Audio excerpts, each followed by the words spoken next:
Audio one. पुस्तक यह कुरुचिपूर्ण प्रदर्शन रोका जाए। लेखक पंडित श्री राम शर्मा आचार्य।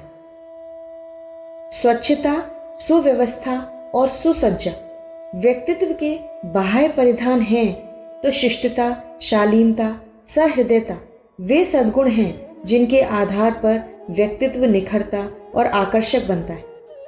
सौंदर्य मानवीय आचार विचार और व्यवहार की सुंदरतम रीति से टपकता है तथा सहज ही दूसरों को अपनी ओर आकृष्ट कर लेता है।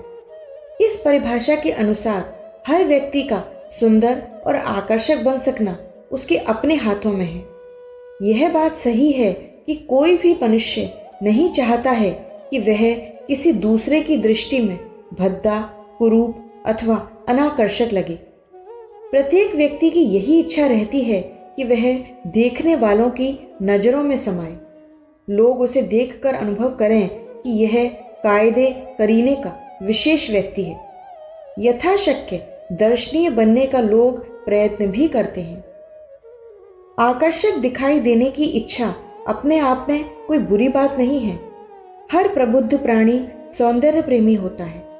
जब हम या आप ऐसी वेशभूषा में दिखते हैं जो आकर्षक हो तो एक प्रकार से लोगों की सौंदर्य दृष्टि को संतुष्ट करते हैं, उन्हें प्रसन्न करते हैं, जिससे सद्भाव एवं सौहार्द का वातावरण उत्पन्न होता है। समाज में स्वच्छता, सुंदरता और समीचीनता की प्रवृत्तियां बढ़ती हैं। इसलिए भली प्रकार का रहन सहन किसी प्रकार से आलोचना का विषय नहीं माना जाता। किंतु जब यही अच्छी बात अपनी अपेक्षित सीमा के बाहर चली जाती है तब बुराई की संज्ञा पाकर आक्षेप का विषय बन जाती है। सिनेमा के दुष्प्रभावों के कारण आज ढंग से रहने सहने का अर्थ फैशन मान लिया गया है। अधिक से अधिक प्रदर्शन के साथ सजे धजे रहने में ही सुंदरता, सुरूपता तथा आकर्षक का निवास समझना आज की एक विशेष अल्पज्ञता है। अंग्रेजी का ज्ञान तो दूर, भाषा का भी एक अक्षर न जानने वाले निरक्षर व्यक्ति तक कोट पैंट, टाई और हैट बूट में देखे जाते हैं। जाने कितने लोग बेजरूरत सैर सपाटे और दिखावे के ही लिए मोटरें, बग्घियां, हाथी, घोड़े आदि सवारियों को रखा करते हैं। अनेक बड़े आदमी अपनी मोटर कारों में रेडियो, ट्रांजिस्टर लगाए हुए शहर की सड़कों पर बजाते हुए चले जाते हैं। ट्रांजिस्टर रेडियो तो आज के भारतीय नौजवानों का बगल बच्चा बन गया है। जिसे देखो बैग की तरह लटकाए, झोले की तरह कंधे पर डाले, पुस्तक की तरह हाथ में लिए अथवा किसी बड़े पूजा पात्र की तरह दोनों हाथों में संभाले घूम रहा है, जबकि उनके पास उसका कोई उपयोग नहीं है, महज एक फैशन तथा दिखावा भर है।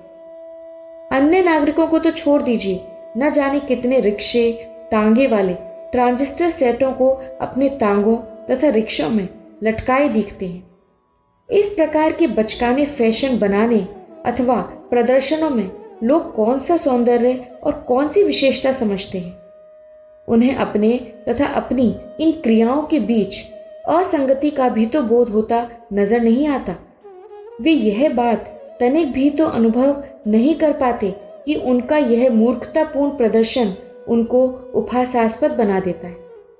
संभवतः प्रदर्शन की ये प्रेरणाएं उन्हें फूहड़, ऊल जलूल, विसंगत और अश्लील सिने चित्रों से प्राप्त होती हैं।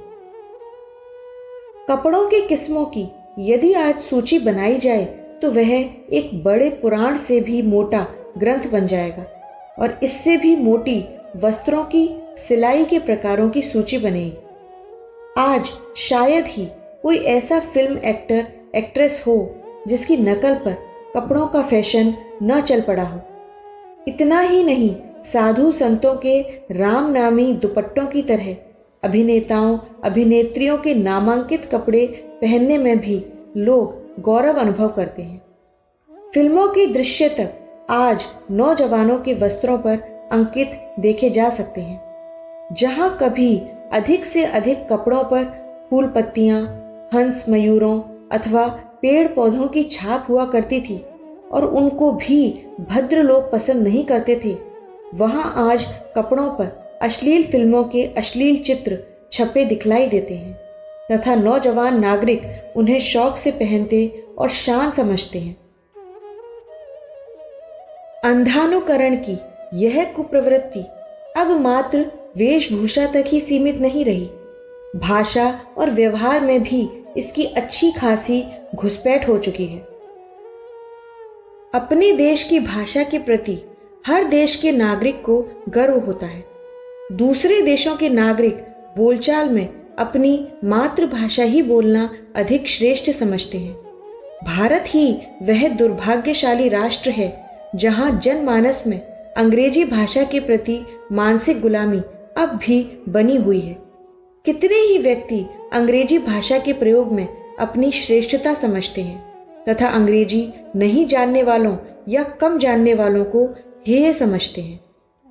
यह प्रवृत्ति जनसाधारण में ही बढ़ रही है ऐसी बात नहीं है, वरन उच्च कोटि के नेता भी अंग्रेजी और अंग्रेजियत के प्रति बहुत अनुरक्त हैं। नेताओं की इसी प्रवृत्ति पर संयुक्त राष्ट्र संघ में नॉर्वे प्रतिनिधि मंडल के नेता ने तत्कालीन भारतीय प्रतिनिधि पर व्यंग किया था। आप लोग सदा अंग्रेजी में ही बातें करते हैं, क्या आपको अपने देश की भाषा नहीं आती? यह व्यंग सुनकर भारतीय प्रतिनिधि का सिर लज्जा से झुक गया। इसी प्रकार भारत के प्रसिद्ध दार्शनिक डॉक्टर भीखनलाल आत्रेय एक बार पेरिस गए तो वहां की आकाशवाणी ने उन्हें एक वार्ता देने को कहा। उन्होंने अपनी वार्ता अंग्रेजी में लिख भेजी। फ्रांस के रेडियो अधिकारियों ने कहा, आप हमारी भाषा में नहीं बोल सकते तो अपनी भाषा में ही बोलिए, अंग्रेजी से क्या मतलब।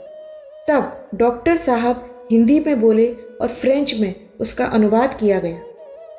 व्यवहार में विदेश ही नहीं भारत में भी अंग्रेजी का प्रयोग दिनों दिन बढ़ता जा रहा है। सड़क और चौराहे पर जहां कहीं भी कुछ पढ़े लिखे लोग या विद्यार्थी एकत्र हुए अंग्रेजी में बातें करना गौरव की बात समझते हैं। हमारे देश के लोगों के मन में एक बहुत गलत धारणा बैठ गई है कि अंग्रेजी के बिना हमारा काम चल नहीं सकता और किसी भी विषय का उच्च अध्ययन केवल अंग्रेजी में ही संभव है। इसीलिए अंग्रेजी जैसी भाषा का प्रचलन रोका नहीं जा सकता। अंग्रेजी भाषा यूरोपीय देशों में ही पूरी तरह प्रचलित नहीं है तो एशियाई और भारत देश में प्रचलित रहे, इस बात में कोई संगति नहीं। इसके सीमित व्यवहार क्षेत्र को देखते हुए विश्व भाषा और संपर्क भाषा के रूप में बनाए रखने की भी आवश्यकता नहीं है। भाषा विचारों की ही नहीं, संस्कृति और धर्म की भी अभिव्यक्ति है। हर भाषा के शब्दों, मुहावरों, कहावतों और प्रसंगों के पीछे उस देश की संस्कृति और धर्म छिपे रहते हैं। विदेशी भाषा के अध्ययन और अध्यापन से अपने प्रति अविश्वास और आत्महीनता की भावना पनपती है। हम समझने लगते हैं कि हमारी भाषा और संस्कृति इस भाषा और संस्कृति की अपेक्षा निम्न स्तर की है। इससे अपने राष्ट्रीय चरित्रों और संस्कृति के जीवन मूल्यों के प्रति श्रद्धा समाप्त होती चली जाती है। उसी भाषा की संस्कृति, आदर्श और चरित्र हमारी दृष्टि में सर्वोच्च बन जाते हैं। उन्हीं के विचारों, धर्म तथा सांस्कृतिक मूल्यों को हम अधिक महत्व देने लगते हैं। भारत में पाश्चात्य सभ्यता का बढ़ता हुआ प्रचलन हमारे अंग्रेजी भाषा के अत्यधिक अनुराग के कारण ही देश और राष्ट्र प्रेम के लिए भी किसी दिन घातक बन सकता है। जो लोग वृद्ध हो चुके हैं, विदेशी शासन परतंत्रता के वातावरण में जिनके जीवन का अधिकांश समय बीता है, अंग्रेजी अनुराग उन तक ही सीमित रहता तो समस्या इतनी चिंताजनक नहीं बनती। परंतु हमारे देश के युवकों और नई पीढ़ी के लोगों में उनसे भी ज्यादा अंग्रेजी और अंग्रेजियत के प्रति भक्ति भाव पनपा है। इससे हमारी राष्ट्रीयता को खतरा है। पूर्वोक्त स्थिति में यह समझकर संतोष किया जा सकता था कि इन लोगों के बाद युवकों में पाश्चात्य अंधानुकरण की प्रवृत्ति समाप्त हो जाएगी। एक समय तक दास्ता के युग में रहने जीने के कारण उसके संसर्ग दोषों को हटाया जाना जरा मुश्किल है। इसके लिए प्रयत्न तथा उनके सफल होने तक वह पीढ़ी ही संसार से कूच कर चुकेगी, यह मानकर संतोष किया जा सकता था। जब देश की तरुणाई में विदेशी भाषा का अनुराग आनुवंशिक गुणों की तरह बढ़ने लगा तो समस्या और भी विकट बन गई। युवकों के मन में अंग्रेजी अनुराग इतना भरा पड़ा है, इसी का एक उदाहरण है। मथुरा के किशोरी रमण कॉलेज में एक बार कोई महोत्सव मनाया गया।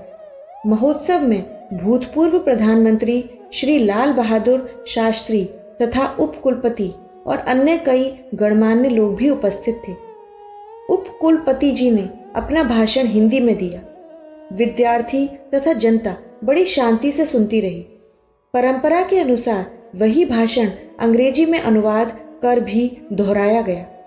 छात्रों ने खूब हर्ष ध्वनि की और तालियां बजाईं। प्रधानमंत्री शास्त्री जी को यह बात बहुत अखरी।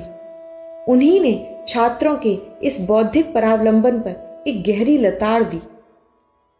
दिल्ली में सभी लोग आते हैं और वे अपने अपने देश की भाषा बोलते हैं, उसी में बातें करना पसंद करते हैं। यद्यपि वे भली भांति अंग्रेजी जानते हैं, पर वे अंग्रेजी में धन्यवाद कहना भी पसंद नहीं करते हैं। इसके विपरीत आप उस समय मौन रहे जब उपकुलपति जी अपना उपदेश हिंदी में दे रहे थे, पर जब वही उपदेश अंग्रेजी में दोहराया गया तो आप लोगों ने खूब हर्ष ध्वनि और प्रशंसा की। सब भाषाएं सीखते हुए भी आपको अपने देश की भाषा को प्रधानता देनी चाहिए। देश की एकता और बड़प्पन के लिए राष्ट्रभाषा का सम्मान आवश्यक है। हिंदी बोलने और सुनने में स्वयं को अपमानित या छोटा महसूस करना दास वृत्ति का परिचायक है, जो हमें भारतवासियों को ऊपर उठाने वाला नहीं, नीचे गिराने वाला ही है।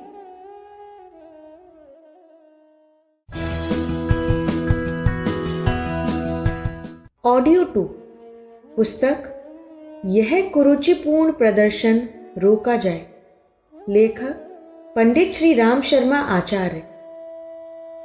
अंग्रेजी भाषा की तरह ही वेशभूषा और रहन सहन में पाश्चात्य शैली के अंधानुकरण की प्रवृत्ति भी कम नहीं बढ़ी है। थोड़े बहुत ही पढ़ लिख जाने के बाद पैंट बुशर्ट और बोलचाल में थैंक यू शब्द का भी हर घड़ी उच्चारण देखकर कौन हमें भारतीय कहेगा। ग्रामीण लोग भी या तो बच्चों को पढ़ने भेजते ही नहीं, और भेजते भी हैं तो उनका ध्यान बच्चों की पढ़ाई पर कम ही रहता है। इसकी अपेक्षा वे ज्यादा जोर इस बात पर देने लगते हैं कि बच्चा शहरी लड़कों की तरह बेल बॉटम पैंट और बुशर्ट पहनकर बाबू बन जाए। इस संबंध में अच्छी तरह सोचना चाहिए कि राष्ट्रीय संस्कृति के लिए तो यह प्रवृत्ति घातक है ही, स्वयं का शरीर स्वास्थ्य और रहन सहन भी इससे अत्यधिक जटिल हो जाता है।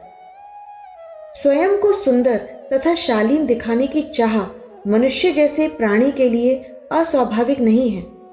स्वाभाविक सौंदर्य का अपना एक आकर्षण होता है, जिसे देखकर मन में उल्लास का संचार होता है। प्रकृति का लुभावना सौंदर्य मनुष्य को सदा से नवीन स्फूर्ति प्रदान करता रहा है। यही सरलता, सुसज्जता तथा शालीनता उनके वस्त्रों में भी झलकती है। इस तथ्य को भुलाकर आजकल शरीर से चिपकी हुई चुस्त पोशाकों का प्रचलन मनुष्य एक दूसरे की देखा देखी बिना कुछ सोच विचार करने लगा है।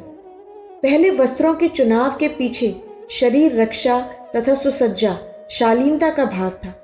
उसके स्थान पर अब फैशन का भाव आ गया है। फैशन हमारे शारीरिक, मानसिक तथा सामाजिक स्वास्थ्य के लिए हितकर है अथवा नहीं, यह विवेक त्याग कर स्त्री पुरुष इस अंधविश्वास के शिकार हो रहे हैं कि इससे हमारे व्यक्तित्व में निखार आएगा। युवक युवतियों में यह रोग बड़ी तेजी से फैल रहा है। असुविधा होते हुए भी वे फैशन के नाम पर ऐसे ऐसे वस्त्रों को पहनते हैं जिन्हें देखकर उन लोगों की इस फैशन परस्ती की मूर्खता पर हंसे बिना नहीं रहा जाता। इतने तंग कपड़े तक पहने जाने लगे हैं जिन्हें देखकर यह कौतूहल जाग उठता है कि इन्हें पहनते कैसे होंगे।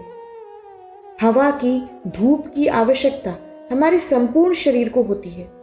ढीले कपड़ों में इनका प्रवेश आसानी से हो जाता है। इन प्राकृतिक संपदाओं का उपयोग हमारे स्वास्थ्य के लिए शरीर आसानी से कर लेता है। तंग वस्त्र अस्वस्थ बनाने का एक कारण बनते हैं। रक्तवाहिनी नाड़ियों के सहारे ही हमारी शारीरिक रक्त परिसरण व्यवस्था टिकी हुई है। कसे कसाए वस्त्र इस परिसरण में बाधा उत्पन्न करते हैं। फेफड़ों तथा हृदय पर भी कुप्रभाव पड़े बिना नहीं रहता। तंग कपड़े न पहनकर ढीले ढीले वस्त्र पहने जाएं तो यह हानि नहीं होती। हमारे कोमल अंगों के लिए अनावश्यक घर्षण हानिकारक होता है। मनुष्य के गुप्तांग आदि ऐसे ही अंग हैं। तंग वस्त्र के कारण उनका अनावश्यक घर्षण होता है तथा उसका दुष्प्रभाव पड़े बिना नहीं रहता। इन्हें पर्याप्त हवा तथा शीतलता भी नहीं मिल पाती। ये अपनी स्वाभाविक प्रवृत्ति खोने लगते हैं। इस प्रकार के कोमल अंगों की सुरक्षा के लिए तंग वस्त्रों का बहिष्कार ही होना चाहिए। चुस्त पोशाक पहनकर व्यक्ति अपने स्वास्थ्य की हानि तो उठाता ही है, अपने अज्ञान का विज्ञापन भी इस प्रकार के वस्त्र पहनकर करता है। आर्थिक हानि अलग से उठानी पड़ती है। तंग वस्त्र जल्दी फटते हैं। जरा सी खींचातान तथा अंग संचालन में ही वे फट जाते हैं। अंग संचालन में रुकावट पड़ने से भी कम स्वास्थ्य की हानि नहीं होती। शरीर को अधिक श्रम करना पड़ता है। गर्मी भी अधिक होती है। आजकल लड़के तथा लड़कियां ऐसी ही चुस्त पोशाक पहनने लगे हैं। पहले कैदियों को संकरी कोठरियों में रहने की सजा दी जाती थी। वे अपनी शारीरिक क्रियाओं को स्वाभाविक रूप से कर नहीं पाते थे। आजकल फैशन अपने कैदियों को इसी प्रकार की सजा दे रहा है। पहले तो कोठरियां कुछ चौड़ी थीं, पर अब तो ऐसी कोठरियां तंग वस्त्रों के रूप में बनी हैं कि कैदी उन्हें स्वेच्छापूर्वक वरण कर रहे हैं।